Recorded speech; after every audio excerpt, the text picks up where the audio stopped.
If your hair is growing but you keep losing length, or you feel like you've been on the same hair journey for years with nothing to show for it, I need you to watch this entire video to the end because I'm about to save you years of frustration.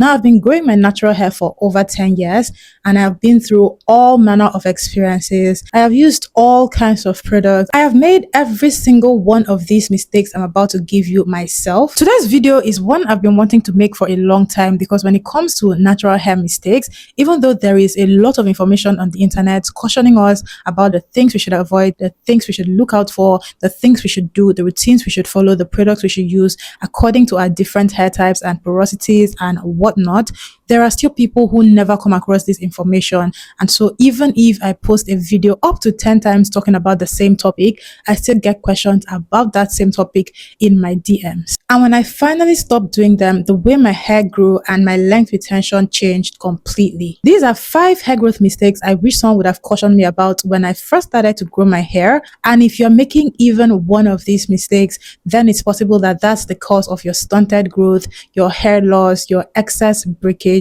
and your lack of length retention. Hi everyone, welcome back to my channel. If you're new here, I'm Eve and this is your home for honest, simple, but efficient hair care. Make sure you subscribe so you don't miss anything. The very first mistake is a wash day mistake, and that is washing your hair before detangling. This also means getting your hair wet before you detangle. If you're that person who doesn't get around to washing your hair until it's thoroughly matted, thoroughly tangled, then when it's time to wash, you just get into the bathroom and you start with water first, then you go in with your shampoo and then conditioner and so on and so forth. I need you to change that routine and to do this routine I'm about to give you. When it comes to washing the hair, because you're going to be adding water to the hair first, that is going to contribute to how much more tangled your hair is going to be. What I discovered and what I started to do instead, pre-poo my hair. Pre-pooing is a treatment that you do to the hair before you go in with your shampoo. So it's called pre-poo because it's a pre-shampoo treatment. Now for this treatment, it could be anything, but the aim of the treatment is to moisturize your hair a little bit, soften it a little bit, and help you detangle a little bit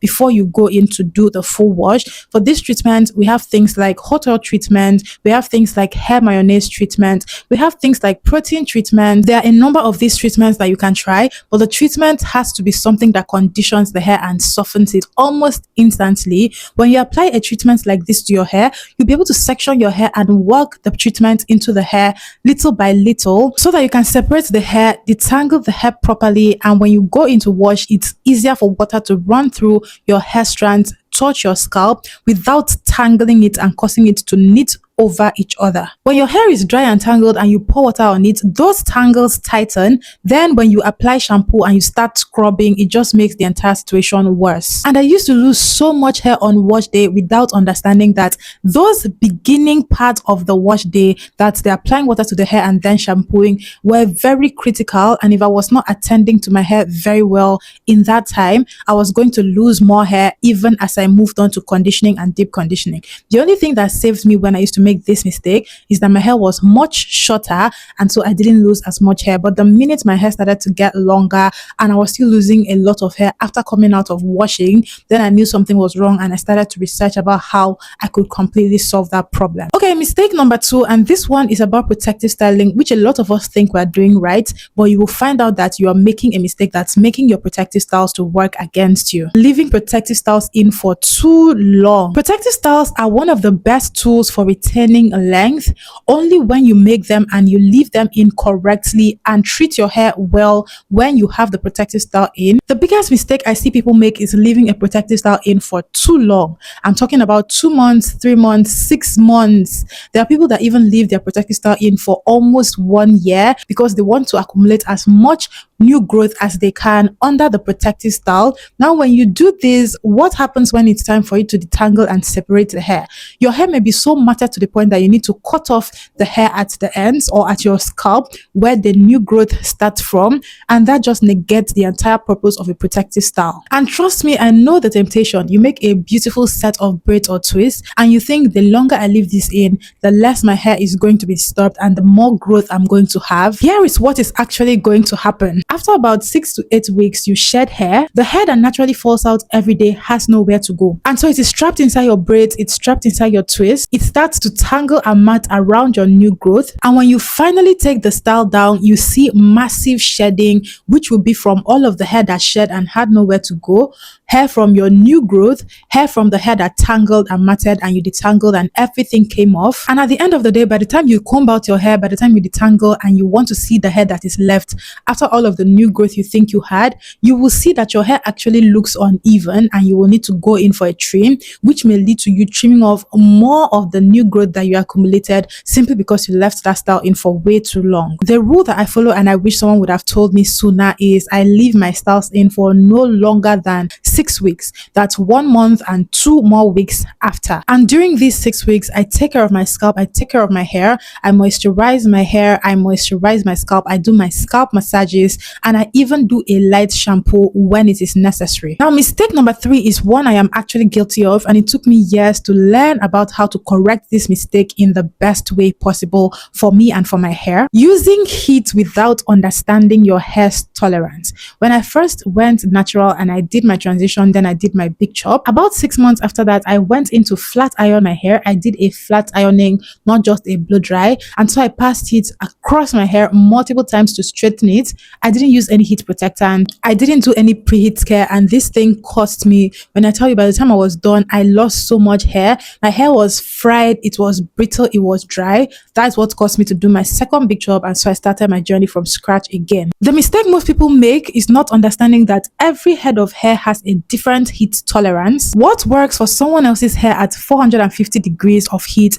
may not work for your own hair at 380 degrees of heat, for example. And heat damage is sneaky. It doesn't always happen dramatically. You may not get heat damage from doing it 1 time, from doing it 2, from doing it 3, from doing it 4 times. And more often than not, heat damage causes a gradual decline in the health of your hair. Here is what I do presently, because I do use heat on my hair now to make the process of drying the hair faster, but I don't flat iron my hair. I've not flat ironed my hair ever since that unfortunate incident that caused me to lose all of my progress.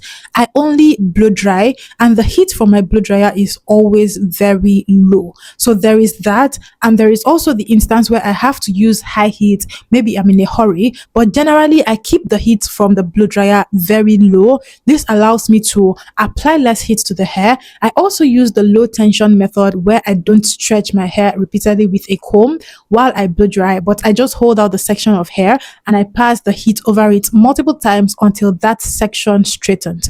Then I always use a heat protectant and I always work in sections. What you need to understand is that for every hair mistake that you make, there is a healthier and a better and a more efficient way of correcting that mistake, which is not going to make your hair health to decline, but is going to give you more and better progress as you try to grow your hair. Okay, so we're halfway through, and mistake number 4, this one is probably the one that causes people the most in length retention. It is manipulating your hair, restyling your hair, touching your hair every single day or every other day. Remember at the beginning of the video, I told you these are mistakes that I have made myself. This particular mistake, I have made it in the past, and it cost me in length, it cost me in scalp health, and it just made my hair to thin out over time. The reason that I had to be styling my hair every other day was because I was posting a lot of hairstyling content. So while that is different and I understood the risk at that time, for other people, they may just be styling their hair every other day because they enjoy doing so. And if you enjoy doing so and you don't mind what it's going to do to your hair, if you don't mind any of that, then you can continue and you can just enjoy your hair and rock any style that you want whenever you want, whether it's daily, whether it's weekly, whatever the case may be. But if you actually care about these things and you want your hair to get longer instead of just growing and staying at a certain length, then you will need to cut back on manipulation. You will need to make sure that your protective styles are low tension and they don't apply excessive pressure to your hair and scalp. You may need to give up extensions for a time just to make sure that your hair gets ahead to where you want it to be. Once you style your hair, leave it. Refresh it only when necessary. Aim for styles that last 3 to 5 days minimum, and protect your hair with a satin bonnet at night so that you're not undoing all of that hard work. And mistake number 5, skipping deep conditioning consistently.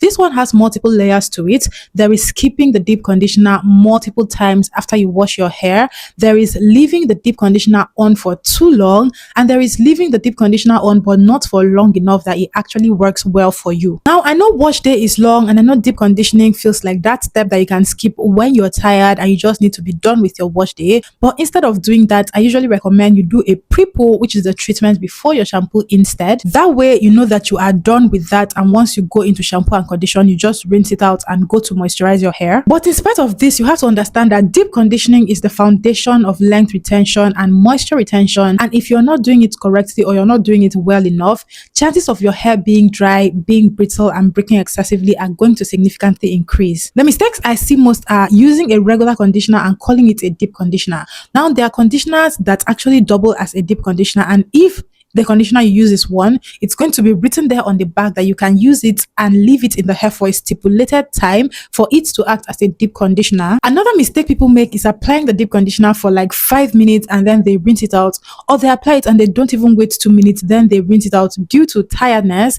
And then the third mistake is skipping it all together. Guys, we need to be very vigilant. We need to stay on top of things if we actually want to see progress when we grow our hair. My non-negotiable rule is I deep condition every single wash day, and I cover my hair either with a plastic bag or a shower cap to trap the heat that's going to make the deep conditioner work its best. Once you do deep conditioning every wash day, let's say you wash 4 times a month, that's every weekend. If you deep condition every one of those wash days, trust me, you will feel the difference at the end of that month. You feel the difference in texture of your hair. Your hair will literally feel different. That softness, that slip, that elasticity that is the sign of healthy hair, you're going to observe all of these things. So there you have it. Those are 5 mistakes that could be silently costing you hair growth. I made every single one of these mistakes at some point in my hair growth journey, and I learned from them and adjusted, and my hair started growing well ever since. If this video helped you, please give it a thumbs up. Go ahead and leave a comment in the section below, or if you have more mistakes that you went through and you would like other people to learn from, also leave them in the comment section below. I have very good news, guys. My email list is finally open. This is one thing I'm so excited about because I have been meaning to open an email list, but I never got around to it. I'm going to leave the link to the mailing list in the description box so you guys can go ahead and join. It's going to be such a huge moment, and I'm going to be sharing more value on that list weekly for now until I get into some sort of schedule. Thank you so much for watching this video. I will see you in my next one.